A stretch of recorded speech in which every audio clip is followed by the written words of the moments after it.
think one of the big evolutions, and this is just a prediction, is there's going to be more experiences tied with sports cards.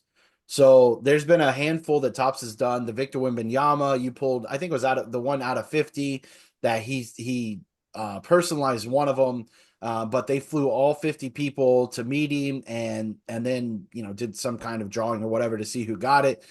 There's been a few where they fly people out to games, to the Super Bowl, to the World Series. I think you're going to start seeing a lot more, especially as Fanatics takes over, a lot more experiences that are associated with cards, where you not only hit the card, but you have a chance for meet and greets or events, or a bigger chance to hit an even bigger card based on that. So I think it'll be super fun. That was a great question, 82. Thank you for that.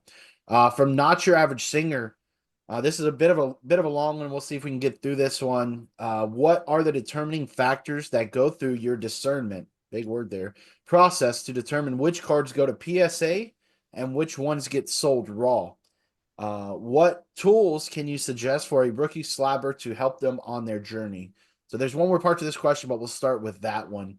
I do a lot of grading. I know Charles does a decent amount of grading. Coach does. I think Doss grades a handful of stuff as well. What's your guys' thoughts? Charlie, starting with you on this. I think it goes back to risk versus reward. Like we know grading costs a minimum of $20. So I'm not grading something unless it's going to give me a minimum of a few $100 return. So it's not worth grading a $50 card, spending $20 on it with the ceiling of 150. I'm just going to sell that raw. So that's pretty much, it's simple for me. If it's a big ceiling return, I'm in. If it's not, I'm out. I agree. Doss?